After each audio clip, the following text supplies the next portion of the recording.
Hello and welcome to the what? Oh, over here. Sorry. Hi, my name is Richard Emmett and I have just started this brand new allcast.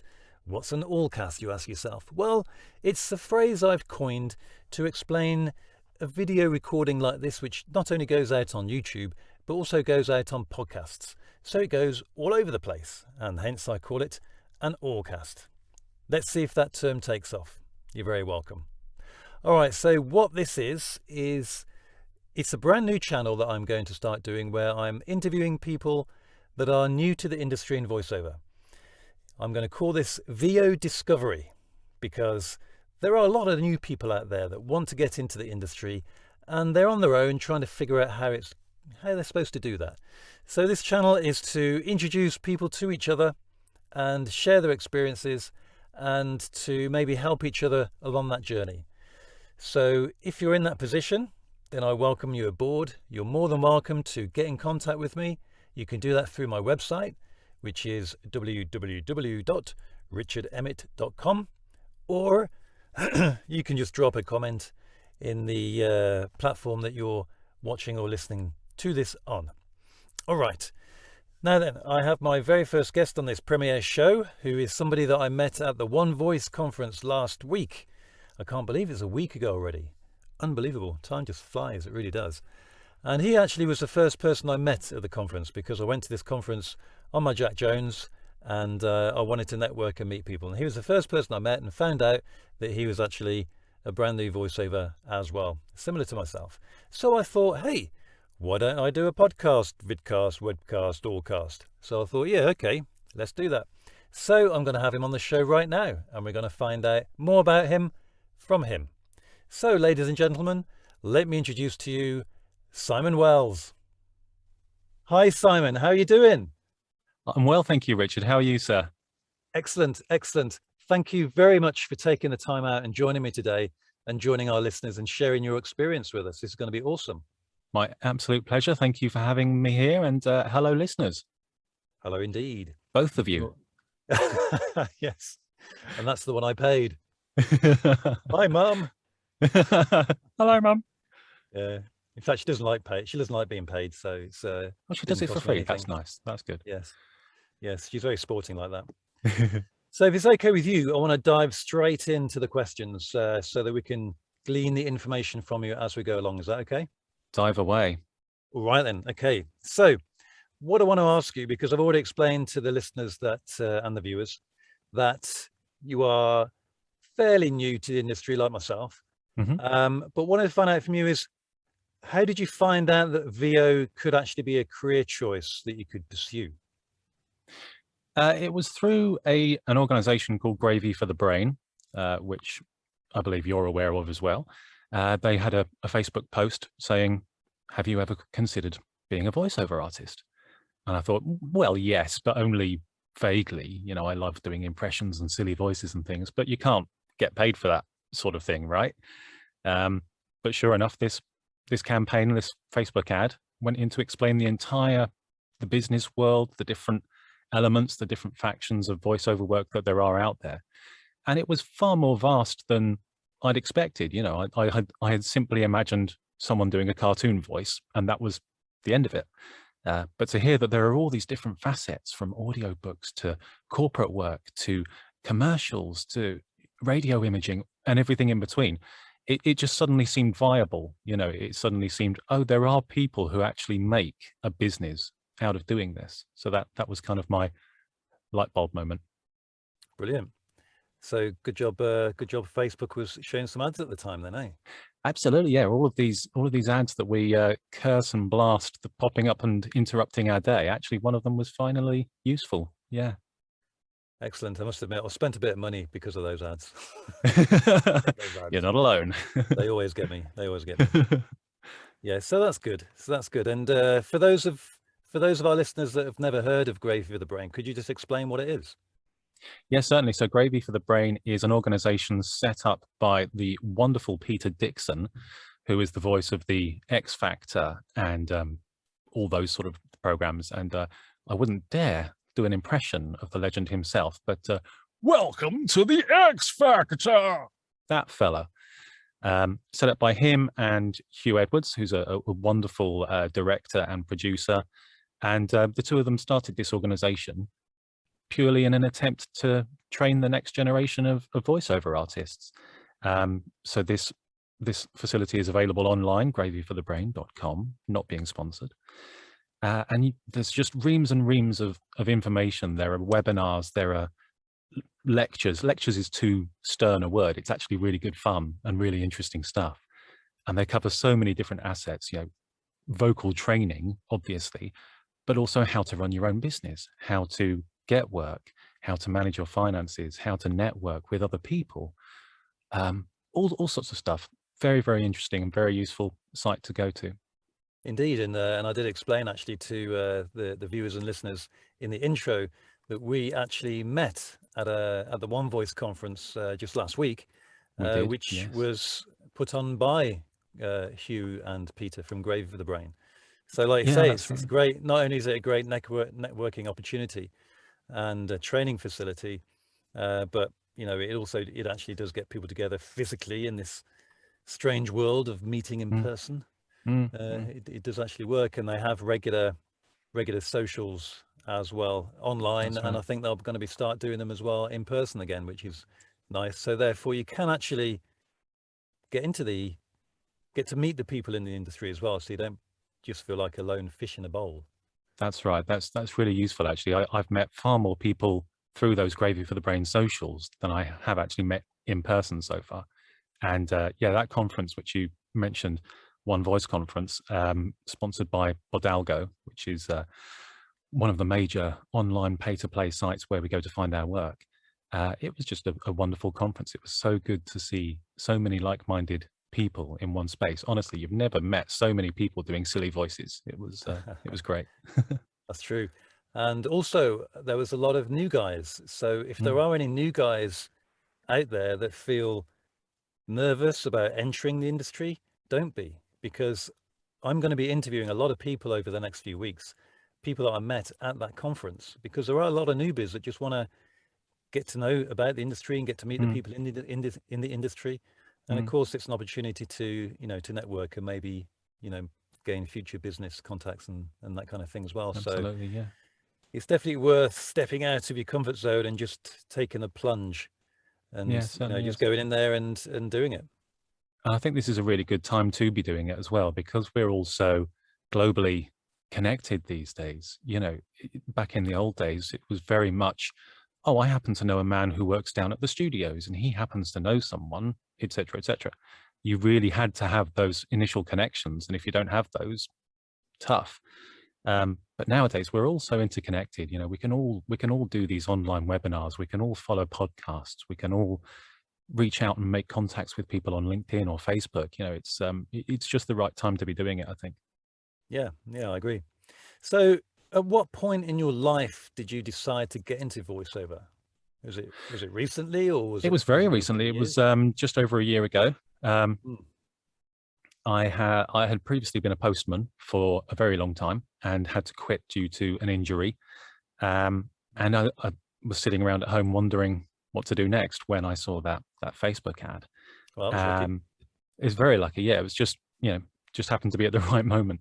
And it just makes sense. I'd always, I spent my childhood reciting cartoons and sort of playing back TV adverts on VHS over and over until I knew all the words.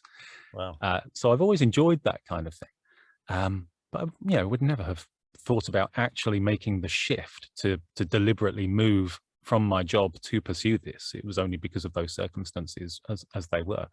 So I'm very fortunate that it's kind of been thrust upon me in that way, So yeah, still very new to the whole thing, absorbing as much information as I possibly can within a relatively short space of time. Right.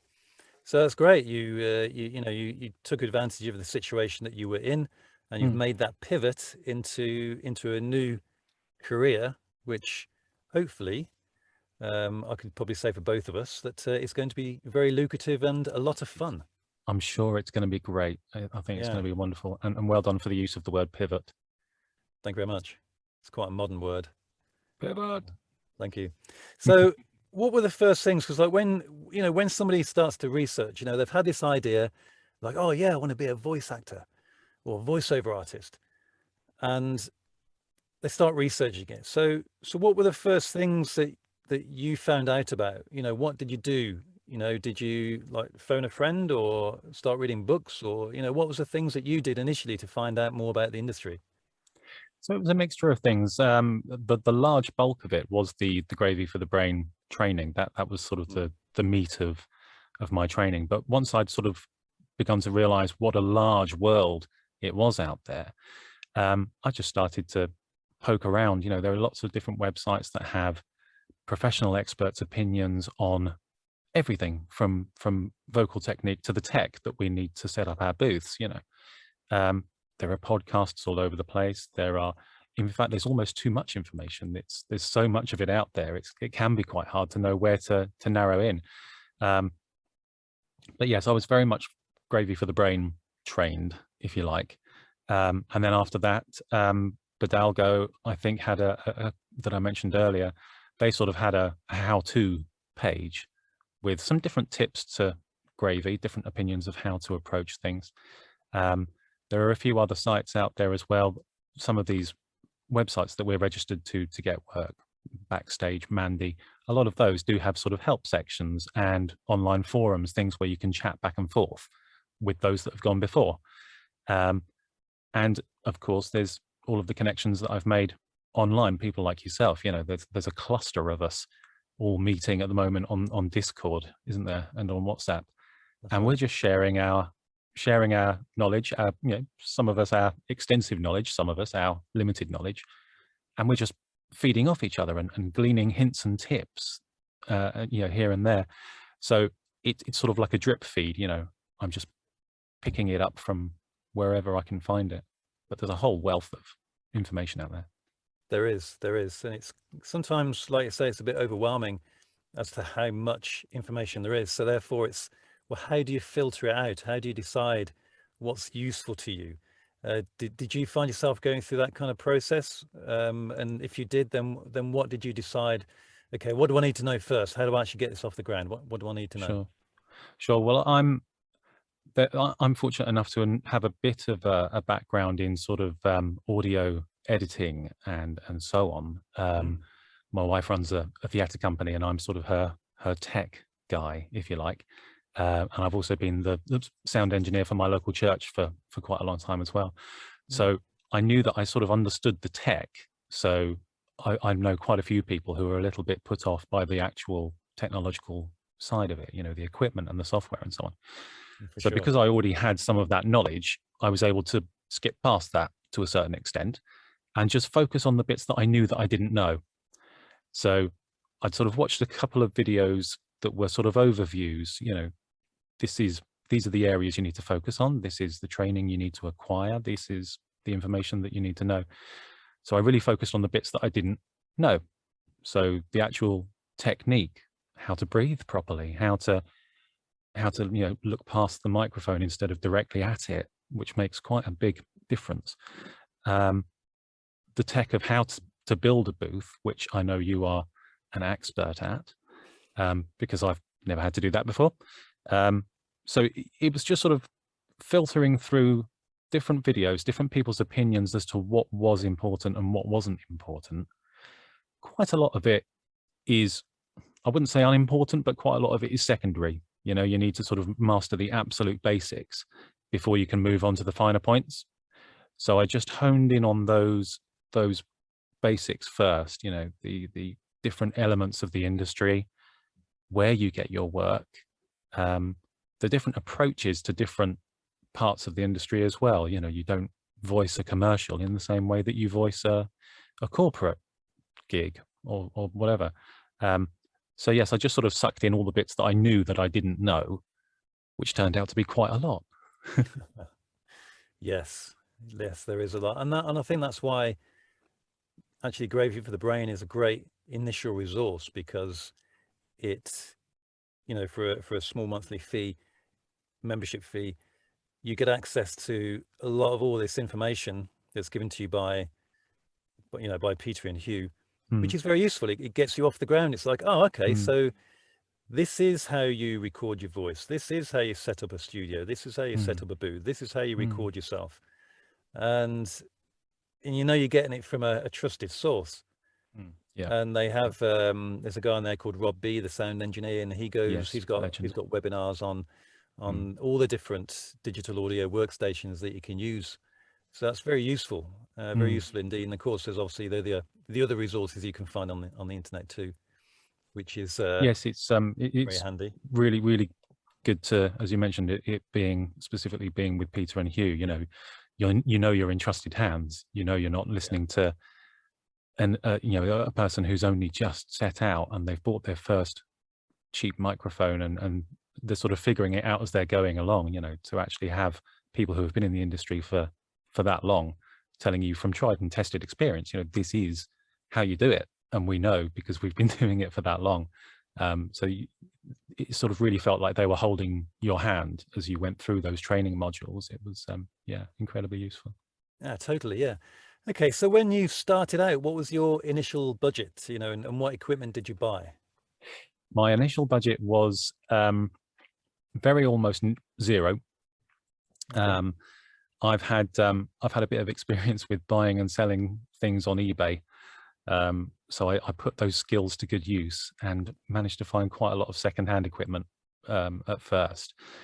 So my first microphone was a secondhand Focusrite Scarlett, which I bought from a lovely gentleman who was a soul singer over in Wandsworth in southwest London. Drove over there and bought the mic off him.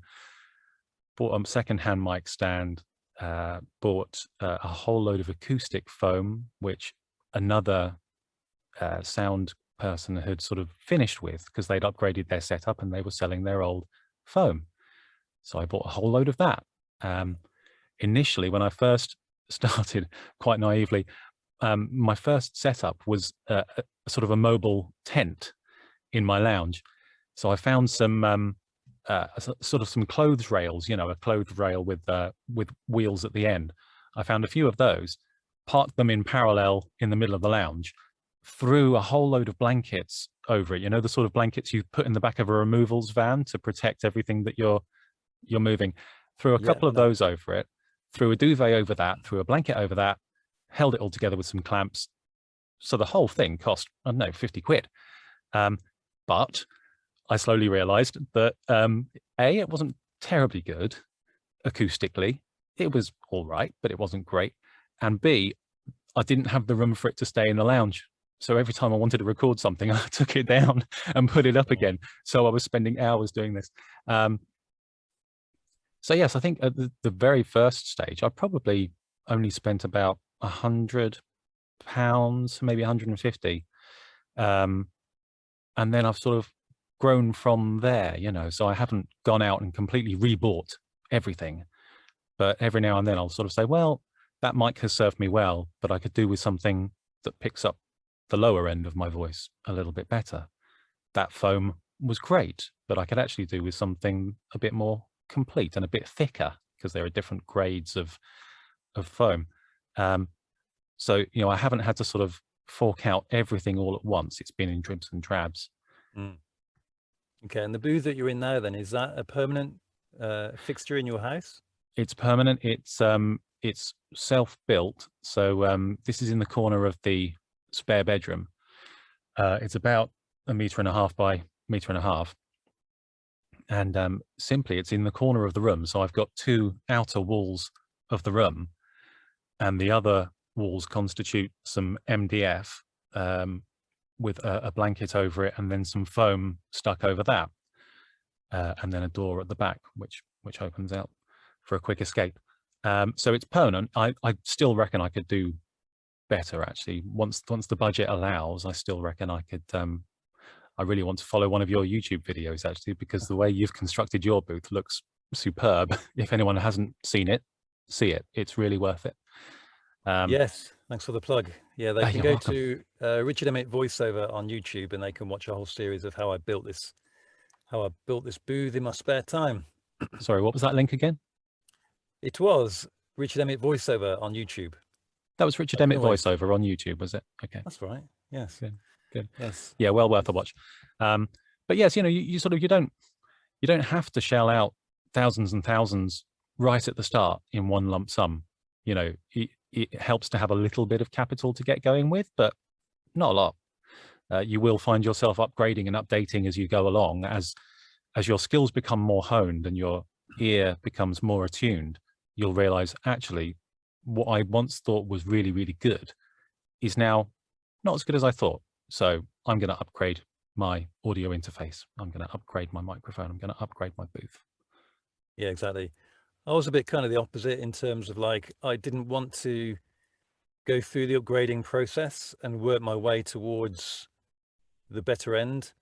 I just thought, let's just buy the better end, and let's just, because I didn't want to concentrate on the equipment and what inefficiencies the equipment might have. I just wanted to have the equipment in place, ready to go, and then all I've got to do is concentrate on the practice Yes. and developing the business, and the Yes. equipment Excellent. side of it is handled. And I guess I could say that I was fortunate enough to be able to afford that, because nobody can. Mm, Not everybody can. mm. Not nobody. There could be a lot of people that can afford it. There could be a lot of people. In which case, I recommend they do that, because you don't want to spend all your time concentrating on your equipment. You just want to, practice your scripts, do your demos, get your coaching, and start marketing and get some work. And that's another thing I wanted to ask about as well, is like, what have you concentrated on to actually get your foot into the door of work? Are you concentrating more on your marketing or your website or your equipment, or you're practicing? What, for you as a newbie, what have you found to be the most useful thing to launch you into the area, to give you confidence to approach the industry? So first and foremost, it's the voice. It's the practice of how you actually do the nuts and bolts of the work, isn't it? There's no point getting all your gear together and building a fantastic website and making all these connections only to find out that you suck, because that's going to damage your career right from the get-go. So yes, first of all, it was the practicing. So before I'd even purchased a single bit of equipment, I sat watching those Gravy for the Brain training videos, and I paused and I recited, and I carried on, and I paused and I recited. And then I did that into my phone so that I could hear it back and recognize where my strengths were and where my weaknesses were. So first and foremost, the skill. Spend as much time as you possibly can making sure that you're good. Agreed. Then I went down the equipment route to make sure that I could actually record what I thought was good. So that's sort of the second step. Make sure you've got something to record. Make sure you can record it. So then I went down the tech route, the booth, the equipment, so on and so on. And I produced some demo reels of my own. Then I went down the website route. I had a very, very brief career as a web designer back in the early noughties. So I sort of put together a website, made my logo, made my brand, etc., etc. So that was step 3.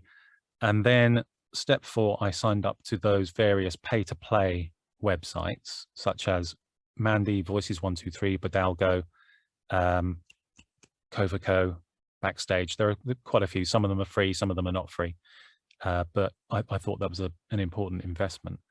And then most recently, I've entered the deep, dark world of social media and marketing, which I haven't got the foggiest idea about, actually.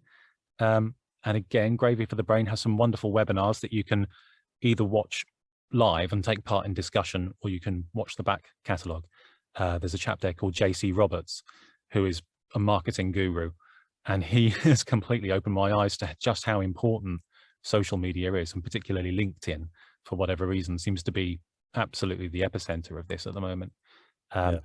So that was my path, I guess. Excellent.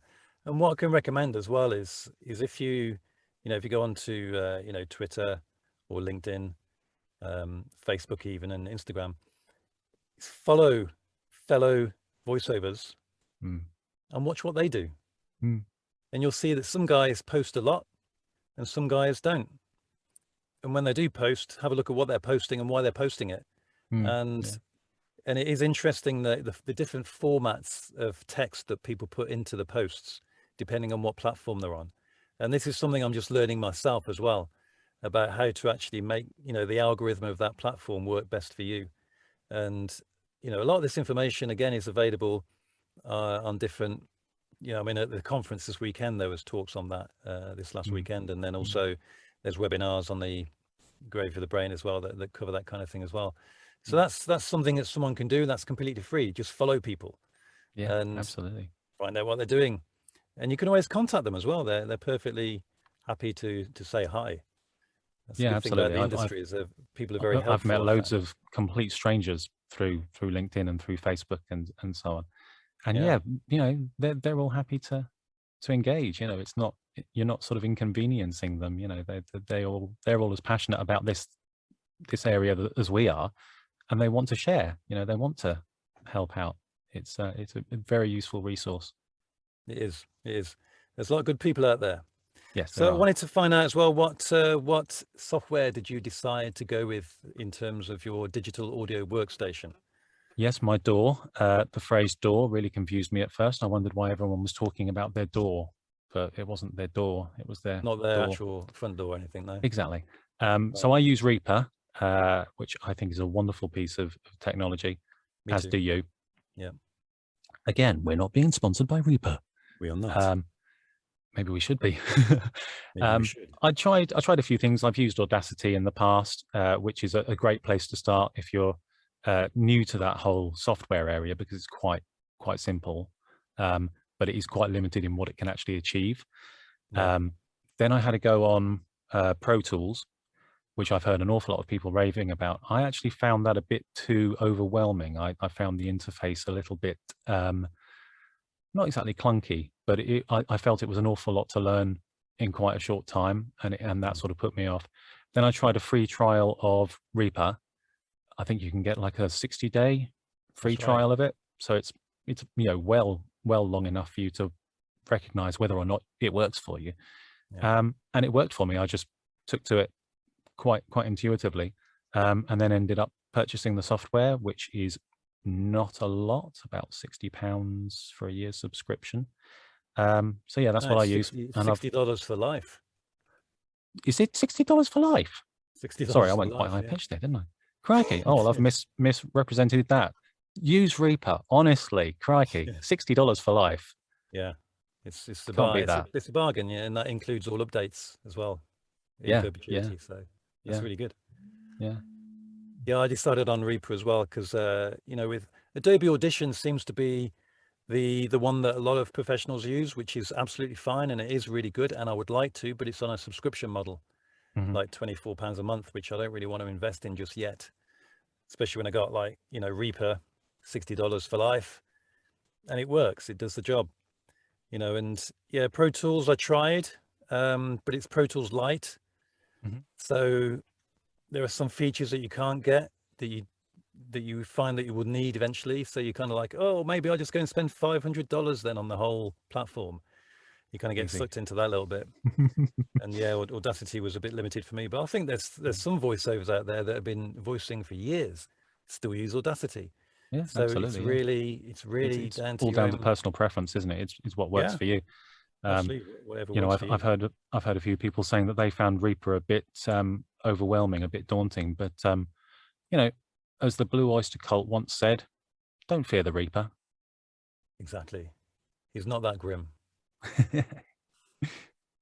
Okay, Simon. So finally then, what's the plan now? Where do you see yourself going in order to kind of break into the industry and start, making some headway, getting some contacts, getting some jobs? Sure.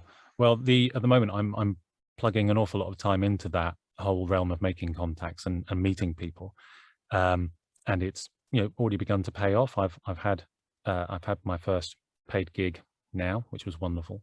Hey, well done. Yay! Did I can't say too much, but I did a voice for an animated character for a gentleman living in America, which was a wonderful experience. And I've done a few freebies building up to that. So I've got a friend who works on a local community radio station who asked if I could produce him a jingle. So I just did this little jingle that mentions his name and the name of the station, put some music in the background, gave it to him. And that's just something to put on your CV. You know, it's something to say I have experience. I contacted my local doctor's surgery and said, would you like me to re-record your answer machine for you? Because it was clearly done by a receptionist shouting down the phone in a noisy office. So I said, would you like me to do that for you for free? They said, oh, yes, please, that would be wonderful. And little things like that. It's all just, it all builds up. It gives you experience. Yeah. It gives you experience of actually working with people and working out what the client wants and how you can deliver it. So that was a great starting place. But yes, I think now I'm focusing more and more on the contacts and the connections. I'm still on all of the pay-to-play sites that I mentioned. I'm still sort of emailing people out of the blue, left, right, and center to say, hi, this is me. How can I help you? So there's sort of a few ways in, but yeah, I think plugging into the connections and the networking is my current focus. Brilliant. Great. Yeah, for myself, I'm still practicing. You know, I think it's very key to practice a lot. You know, all kinds of different things. I'm currently kind of playing around with a lot of character voicing. So as I've I'm heard, actually yes. really If you enjoying hadn't heard Richard's Cockney Satan, it's definitely worth listening to. that. Maybe I'll make it go public one day. Yeah. Yeah. So yeah, just messing around with various different things, and you know, finding what I'm enjoying, and then also perfecting what I am enjoying, and also perfecting what I'm not enjoying, because I want to do all genres, like you said earlier. Yeah. Corporate, e-learning, all these kind of things, they need to be perfected as well, because you know, it all makes you versatile, and you know, it gives you that ability to make more income, because you can do more things. You know, don't specialize in one thing. But I think as a starter, you do need to kind of specialize in one area, you know, but you got to find what that area is that you want to work in initially, be good at, then practice and be good at that, get some work, and then move on to another thing. You know? Yeah, there are so many areas that you can niche down into. Absolutely. And yes, as you say, there's sort of there's a scattergun approach, which says, I want to do a bit of everything. And that's a wonderful variety. There are other people who do just focus in so minutely, you know. There's a chap who's his entire gig is that he does a sort of a heavy metal, what's it called? You know, that really sort of deep throated roaring. That's the one. Do that again. Yeah. That's the one. There's someone who makes a living out of doing that in various different contexts. So that's really, you know, niching in. So yeah, there are different approaches. I haven't quite found my niche yet. So I'm sort of similar to you. I'm doing a bit of this and a bit of that and a bit of that. But as ever, it's sort of down to your own personal tastes and your own personal preference. If you enjoy it and if you love it, and if that passion comes through, that will pay dividends for you. You know, there's no point sort of being dragged kicking and screaming saying, I don't want to do an audio book, you know. Yeah, absolutely. It's not good. Don't do what you don't want to do.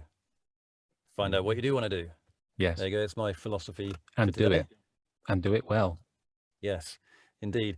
And I'll tell you, if anybody is interested in joining our little group here, then they're more than welcome to. They can just drop me a line in the comments section below, or they can go to my website, www.richardemmett.com, and drop me an email through there, and we can get you connected up on our WhatsApp group or on our Discord group. And we're more than happy to drag you along and introduce you to other guys that are also starting out, and you know, we make a little community out of this, or maybe even a big community out of this, and then we launch off into the, you know, into the sky. That'd be awesome. So VO Sky, yes. So thank you very much for joining me on my very first VO Discovery Allcast. My pleasure. I look forward to seeing your progress. Same here. Yeah, so do I. Look forward to seeing mine and yours. By the way, shameless self-plug, www.simonwellsvo.com. Follow me, check me out, check us both out. Have fun. Indeed. And once again, thank you very much. And maybe we can have the same chat again in a few months' time and see what progress we've made. That'd be interesting. Be great. I'd love that. Yes, please. Yeah. Okay, Simon. stuff. So thanks again. And I'm just going to sign out for now. Goodbye. Thank you. Goodbye.